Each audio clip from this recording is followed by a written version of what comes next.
Hello दोस्तों, इस video सत्र में आपका स्वागत है। इस सत्र में हम जिस विषय पर चर्चा करने जा रहे हैं वह है कार्बन यौगिकों के रासायनिक गुणधर्म। दोस्तों, सबसे आम कार्बन यौगिक हाइड्रोकार्बन्स हैं, जो एल्केन्स, एल्कीन्स और एल्काइन्स हैं।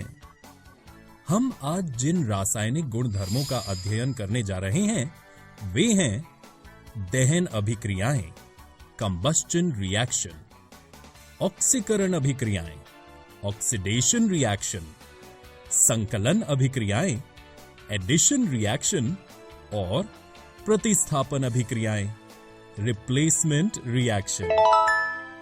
दहन अभिक्रिया सभी प्रकार के हाइड्रोकार्बन में होती है। प्रतिस्थापन केवल संतृप्त हाइड्रोकार्बन, सैचुरेटेड हाइड्रोकार्बन, एल्केन द्वारा होती हैं, जबकि संकलन अभिक्रियाएं केवल असंतृप्त हाइड्रोकार्बन, अनसैचुरेटेड हाइड्रोकार्बन, एल्कीन्स द्वारा होती हैं। आइए हम दहन अभिक्रिया कंबस्टन रिएक्शन से शुरू करते हैं।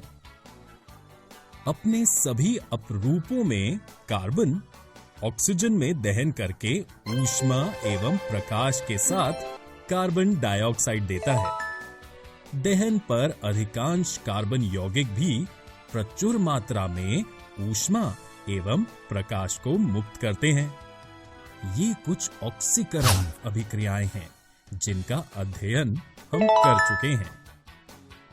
संतृप्त हाइड्रोकार्बन से सामान्यतः स्वच्छ ज्वाला निकलेगी, जबकि असंतृप्त हाइड्रोकार्बन से अत्यधिक काले धुएं वाली पीली ज्वाला निकलेगी। लेकिन वायु की आपूर्ति को सीमित कर देने से अपूर्ण दहन होने पर संतृप्त हाइड्रोकार्बनों से भी कज्जली ज्वाला निकलेगी। घर में उपयोग में लाई जाने वाली गैस अथवा कैरोसिन के स्टोव में वायु के लिए छिद्र होते हैं, जिनसे पर्याप्त मात्रा में ऑक्सीजन समृद्ध मिश्रण जलकर स्वच्छ नीली ज्वाला देता है। यदि कभी बर्तनों के तले काले होते हुए दिखाई दें, तो इसका अर्थ होगा कि वायु छिद्र अवरुद्ध हैं तथा ईंधन का व्यर्थ व्यय हो रहा है। कोयले तथा पेट्रोलियम जैसे ईंधनों में कुछ मात्रा में नाइट्रोजन तथा सल्फर होती हैं। इनके दहन के फलस्वरूप सल्फर तथा नाइट्रोजन के ऑक्साइड का निर्माण होता है, जो पर्यावरण में प्रमुख प्रदूषक हैं। तो दोस्तों, हम दहन अभिक्रिया कंबस्टन रिएक्शन को कैसे परिभाषित कर सकते हैं? वायु में कार्बन डाइऑक्साइड, जल, ऊष्मा एवं प्रकाश देने के लिए कार्बन यौगिक के दहन की अभिक्रिया को दहन अभिक्रिया कहते हैं। आइए एक और उदाहरण पर चर्चा करें। एल्केन्स वायु में जलकर अत्यधिक ऊष्मा पैदा करते हैं, जिसके कारण एल्केन्स उत्कृष्ट ईंधन हैं। जिस अभिक्रिया में एक यौगिक ऑक्सीजन प्राप्त गेन करता है या उसमें से हाइड्रोजन का ह्रास लॉस होता है, ऑक्सीकरण ऑक्सीडेशन कहलाती है। दहन करने पर कार्बन यौगिकों को सरलता से ऑक्सीकृत किया जा सकता है। इस पूर्ण ऑक्सीकरण के अतिरिक्त ऐसी अभिक्रियाएं भी होती हैं जिनमें अल्कोहल को कार्बोक्सिलिक अम्ल में बदला जाता है। हम देखते हैं कि कुछ पदार्थों को ऑक्सीजन देने की क्षमता होती है। इन पदार्थों को ऑक्सीकारक, ऑक्सीडाइजिंग एजेंट्स कहा जाता है। क्षारीय पोटेशियम परमैंगनेट अथवा अम्लीकृत पोटेशियम डाइक्रोमेट अल्कोहलों को अम्लों में ऑक्सीकृत करते हैं, अर्थात ये आरंभिक पदार्थ में ऑक्सीजन जोड़ते हैं। अतएव इनको ऑक्सीकारक, ऑक्सीडाइजिंग एजेंट्स कहते हैं। तो अब हम जानते हैं कि ऑक्सीकरण, ऑक्सीडेशन क्या है और ऑक्सीकारक, ऑक्सीडाइजिंग एजेंट्स क्या है। चलिए अगले प्रकार की अभिक्रियाओं के बारे में जानें।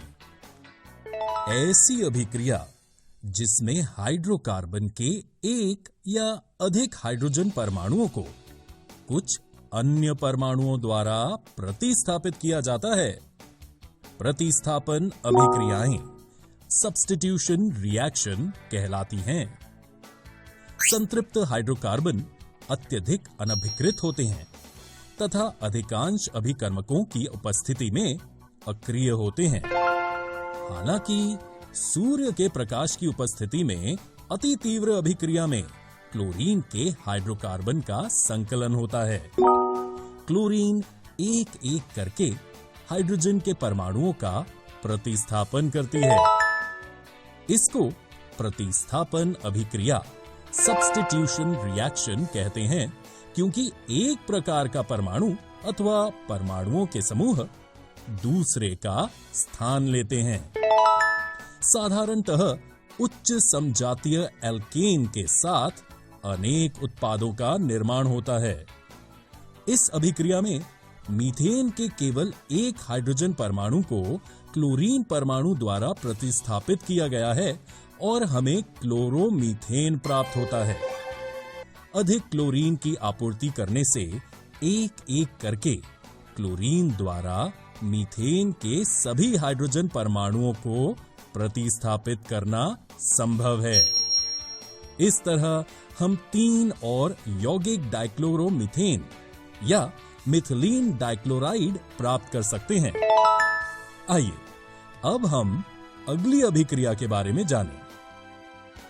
जिस अभिक्रिया में एक असंतृप्त हाइड्रोकार्बन किसी एक उत्पाद को बनाने के लिए किसी अन्य पदार्थ के साथ संकलित होता है, उसे संकलन अभिक्रिया एडिशन रिएक्शन कहते हैं।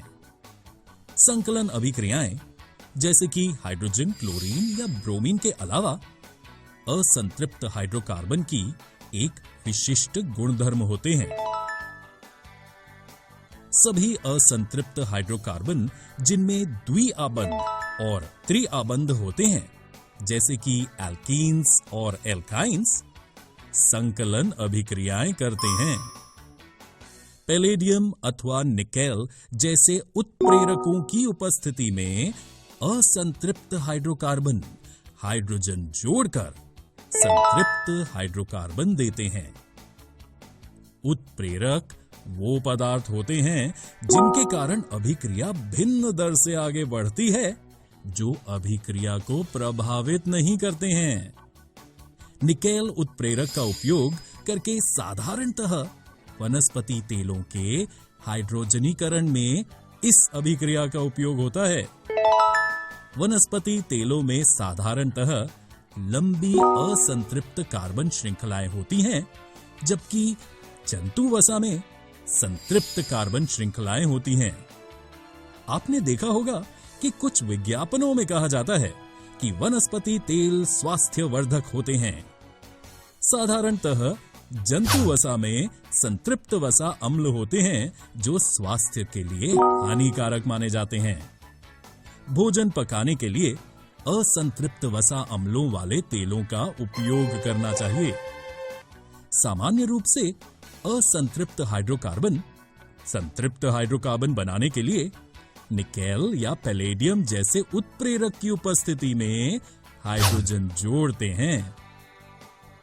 एक असंतृप्त हाइड्रोकार्बन में हाइड्रोजन के जोड़ को हाइड्रोजनीकरण हाइड्रोजनेशन कहा जाता है और वनस्पति तेलों से वनस्पति घी तैयार करने के लिए इस हाइड्रोजनीकरण प्रक्रिया का उपयोग किया जाता है। दोस्तों, इस वीडियो में हमने कार्बन यौगिकों के रासायनिक गुणधर्म chemical properties of carbon compounds का अध्ययन किया। अगले वीडियो में हम एथेनॉल तथा एथेनॉइक अम्ल के बारे में जानेंगे।